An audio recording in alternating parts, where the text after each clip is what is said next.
விளையாட்டு பிரியர்களுக்கு அன்பு வணக்கம். இன்னும் ஒரு காணொளி. இந்த காணொளி அடுத்த ஆண்டு இந்திய மற்றும் இலங்கையில் இடம்பெறப் போகின்ற வேர்ல்ட் T20 போட்டிகள், உலக கிண்ண ஆட்டங்கள் இடம்பெறப் போகின்றன. இந்த உலக கிண்ண ஆட்டங்களிலே 20 அணிகள் பங்கேற்க போகின்றன. இந்த 20 அணிகளும் எவை எவை என்று சொல்லி உறுதிப்படுத்தப்பட்டிருக்கின்றன.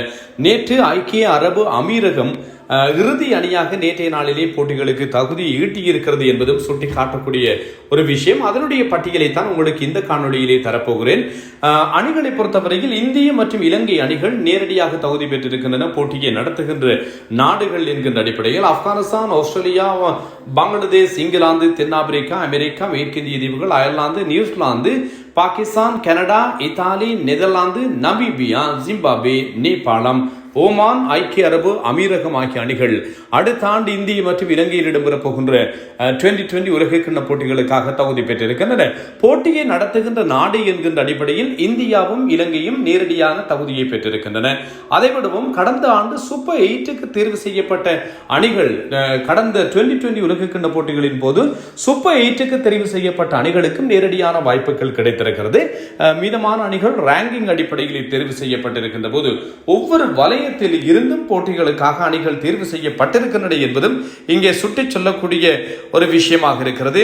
அமெரிக்கா குவாலிஃபயர் ஆட்டங்கள் மூலமாக தேர்வு செய்யப்பட்டிருக்கின்றன. அதே போன்று யூரோப்பியன் குவாலிஃபயர்ஸ் ஆட்டங்கள் மூலமாக இத்தாலி மற்றும் நெதர்லாந்து அணிகளும், ஆப்பிரிக்க கண்டத்தில் இருந்து ஜிம்பாப்வே, நமீபிய அணிகளும், ஏசியா குவாலிஃபயர்ஸ் என்று சொல்லி நேபாள், ஓமான், UAE ஆகிய அணிகளும் தகுதி பெற்றிருக்கின்றன என்பதும் சுட்டிக்காட்டத்தக்கது. மொத்தம் 20 அணிகள் இதுவரைக்குமாக இந்த போட்டிகளுக்கு தங்களுடைய தகுதியை உறுதி செய்திருக்கின்றன. மகளிர் உலகக்கிண்ண ஆட்டங்கள் இடம்பெற்று வருகின்ற போது மகளிர் உலகக்கிண்ண ஆட்டங்களிலே ஆஸ்திரேலியா முதல் அணியாக அரையிறுதியை எட்டியிருக்கிறது. ஆஸ்திரேலியா முதல் அணியாக அரையிறுதியை எட்டியிருக்கின்ற நிலையில் இங்கிலாந்து, இந்திய அணிகளுக்கும் அடுத்தடுத்த அணிகளாக அரையிறுதிக்கு செல்வதற்கான வாய்ப்புகள் இருக்கும் என்று சொல்லி நம்பப்படுகின்ற நிலையில் தென்னாப்பிரிக்காவும் இம்முறை மிகச்சிறப்பாகவே போட்டிகளில் விளையாடி வருகிறது என்பதும் ஞாபகப்படுத்தத்தக்கது. இந்திய ஆஸ்திரேலிய அணிகளுக்கு இடையிலே வருகின்ற 19ஆம் தேதி 3 போட்டிகளை கொண்டதான 2020 தொடர், ஒரு நாள் தொடர் என்று சொல்லி போட்டிகள் இருக்கின்றன. முதலாவது ஒரு நாள் தொடர் ஆரம்பமாக போகிறது.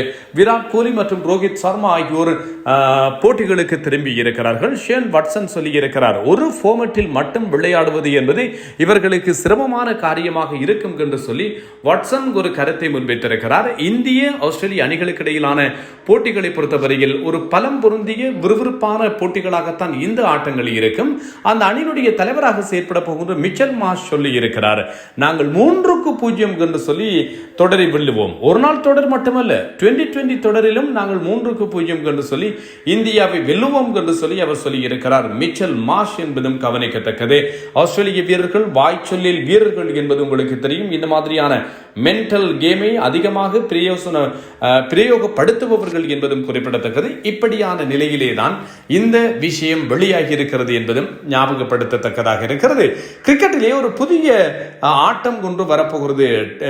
அந்த ஆட்டத்தை பொறுத்தவரையில் 80 ஓவர்கள் கொண்டதாக ஒரு 4 செஷன் விளையாடப்படுகின்ற 20-20-20-20 என்று சொல்லி ஆட்டங்கள் 4 இன்டர்வல் வரும். இவ்வாறு ஒவ்வொரு அணியும் 2 தடவைகள் துடுப்படுத்தாடும், 2 தடவைகள் பந்து வீசும். இந்த மாதிரியான ஒரு புதிய ஃபார்மட் ஒன்று வரப்போகிறது என்கின்ற செய்திகள் வெளிவந்து கொண்டிருக்கின்றன. இது தொடர்பான விவரங்களை உங்களுக்கு அறிய தருவதற்கு நான் காத்திருக்கிறேன்.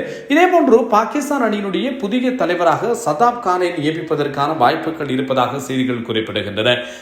சல்மான் அலி அகா, இவர் பாகிஸ்தான் அணியினுடைய ஆசிய கிண்ணத்துக்கான அணித்தலைவராக செயற்பட்டிருந்தவர். அவருடைய மோசமான செயற்பாடுகள், அவருடைய சொந்த துடுப்பாட்ட பெறுதிகள் இவையெல்லாம் மோசமாக இருந்த நிலையில் இப்போது சல்மான் அலி அகாவை அணியிலிருந்து நீக்கிவிட்டு சதாப் கானிடம் தலைமைத்துவத்தை கொடுக்க போகிறார்கள். வருகின்ற டிசம்பரிலே பாகிஸ்தான், இலங்கை, ஆப்கானிஸ்தான் ஆகிய அணிகள் பங்கேற்கின்ற நவம்பரிலே மும்முனை தொடரின் போது இவருக்கு தலைமைத்துவம் கிடைக்கும் என்று நம்பப்படுகிறது. அத்தோடு அடுத்த ஆண்டு உலக கிண்ணத்தை இலக்க வைத்து இந்த போட்டிகள் இடம்பெறப் போகின்றன, இந்த தலைமைத்துவ மாற்றம் இடம்பெறப் போகிறது என்று சொல்லியும் செய்திகள் வெளிவந்திருக்கின்றன என்பதும் ஞாபகப்படுத்தத்தக்கது.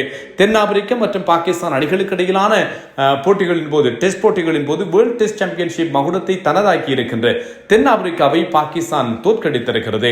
40 வயதான நோமான் அலி 10 விக்கெட்டுகளை கைப்பற்றியிருந்தார்.